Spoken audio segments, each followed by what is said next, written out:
yang ahli falak ini punya ilmu yang rasional, yang pinter sekali. Dia ilmuwan bahwa bumi itu bulat-bulat. Nah, saya lagi tren meyakini bumi flat nih, ya kacau nih. Mau gara-gara penjelasan sing sepihak. Ini gua nganggur.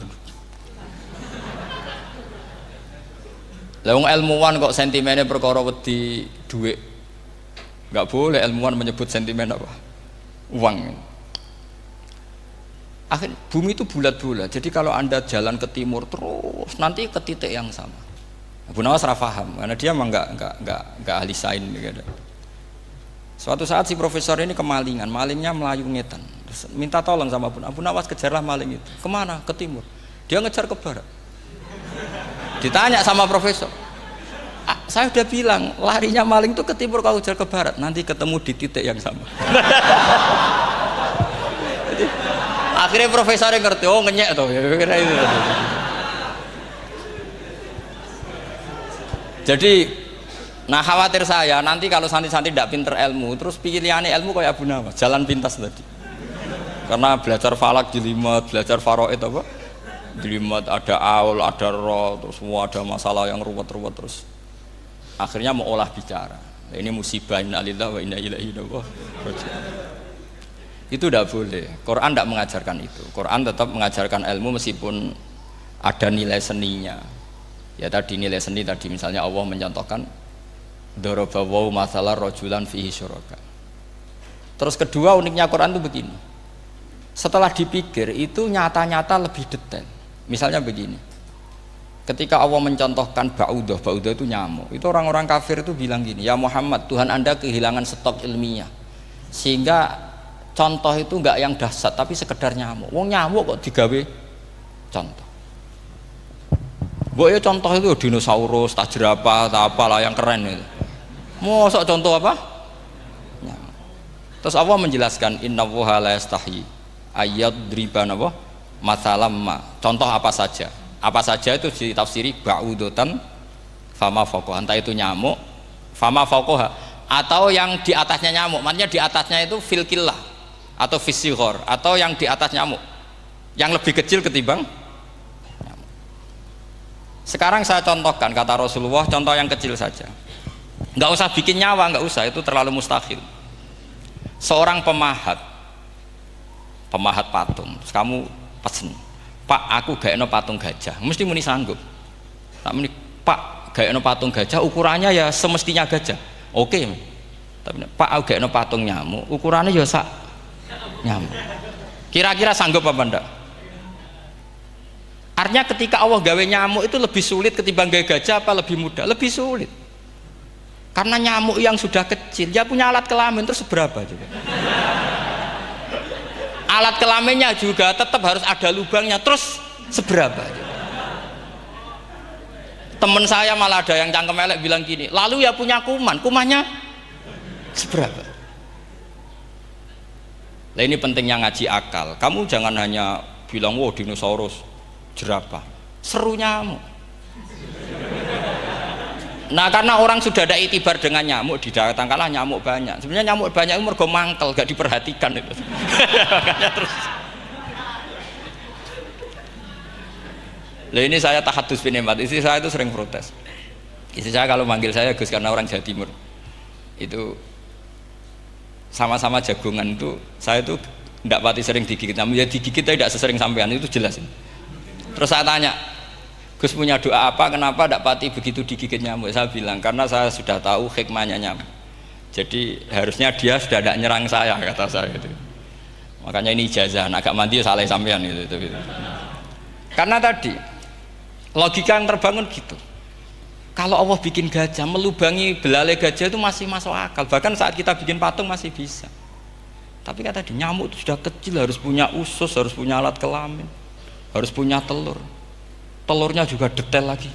Ini disebut innallaha la yastahi ayyadriba mathalam ma ba'udah. Sehingga ba'udah di mata ahli tafsir, di mata ulama ini contoh yang luar biasa. Tapi di mata orang-orang yang nggak seneng mikir, kok terima nyamuk itu. Makanya saya minta kangkang di sini bisa makan itu harus syukur. Makan itu luar biasa. Saya itu sering nyontohkan di Jogja ini. Saya punya teman sakit Kalau nggak ada obat dari Belanda itu mati. Kalau ini nggak dapat obat bagus dari Belanda atau dari Jerman itu meninggal. Berapa bulan lagi matinya? 3 bulan. Kalau nggak sampai dapat obat mati 3 bulan. Oh masih mandi obat yang di Jogja, apa itu makan atau minum. Kalau orang nggak minum nggak sampai 3 bulan sudah mati. Boy orang itu mikir seperti itu. Tapi kita ini kalau obat dari Jerman, dari Belanda itu hebat. Kalau enggak kita mati sebulan lagi, 3 bulan lagi. Allah bikin obat pada kita tiap hari, yaitu kita bisa makan, bisa minum. Itu kalau sekali nggak makan 5 hari bisa mati sama. Tapi kita karena ngakan itu hal yang biasa, nak duit iso utang, terus dianggap biasa. Ini kalau ulama masalah besar. Punya otak seburuk itu tuh masalah besar bagi ulama. Sehingga Allah tidak malu ketika ngendikan kulu wasrobu, tidak malu karena makan ini urgen, sangat penting. Dan Allah tidak malu meskipun Quran itu temanya kelas tinggi, biasa Allah mengatakan jong koweku kulu min thayyibati maruzaqnakum, kamu makanlah.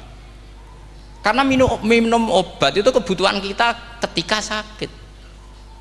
Tapi kalau makan adalah kebutuhan kita sihatan wasukman, saat sakit maupun saat sehat.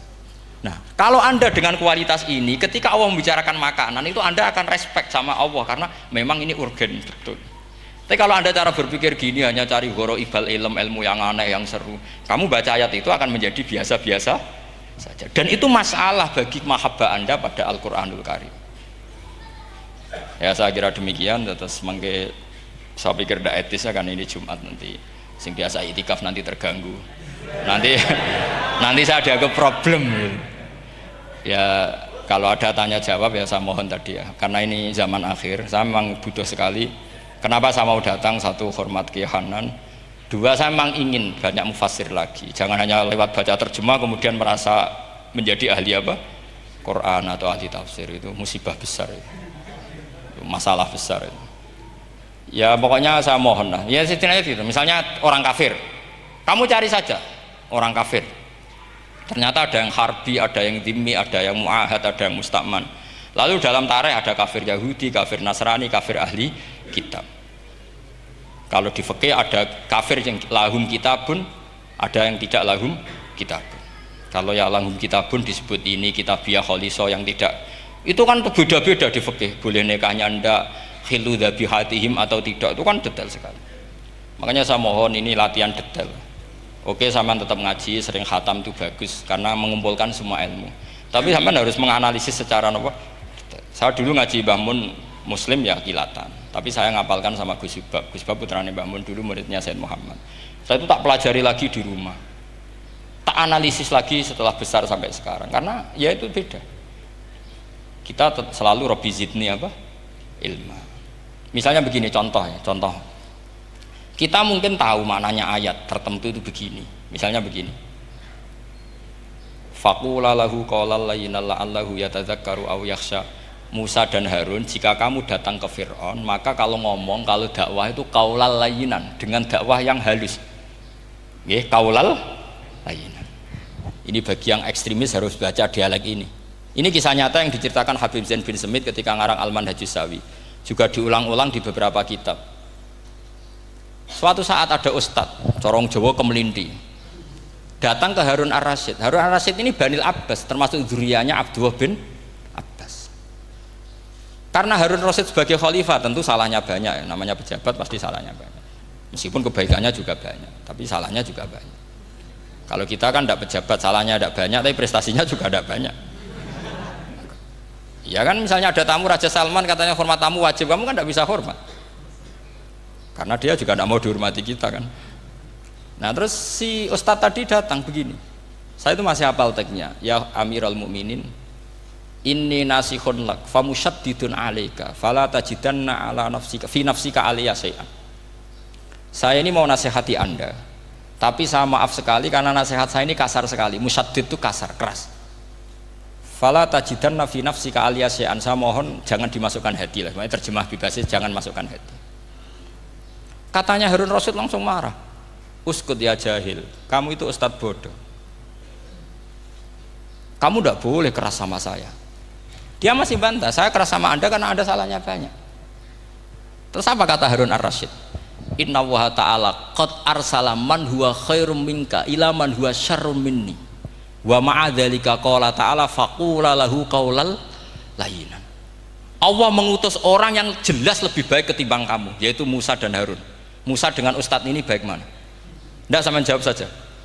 Baik Nabi Musa kan. Ilaman huwa syarrun minni. Fir'aun dengan Harun Ar-Rasyid buruk mana? Buruk Fir'aun. Itu saja masih dengan etika faqula lahu qaulal layinan. Musa dan Harun kamu harus sopan. Tidak wae Fir'aun wajib sopan, tidak wae aku rasopan. Nah ini sudah iktibar dari terjemah netral atau terjemah yang datar bahwa Allah ngutus Musa dan Harun ke Fir'aun dan Musa dan Harun diharuskan kaulal layinan. Tapi menjadi energi mafhum yang luar biasa. Nak dakwai Fir'aun wae kaulan layinan apa maneh dakwai podo-podo mukmin. Makanya kata Harun Rasyid, uskut ya jahil. Inna wa ta'ala qad arsala man huwa khairum minka ila man huwa syarrun minni. Wa ma'adzalika qala ta'ala faqula lahu qaulal layyin. Ya saya kira demikian, saya kembalikan ke moderator.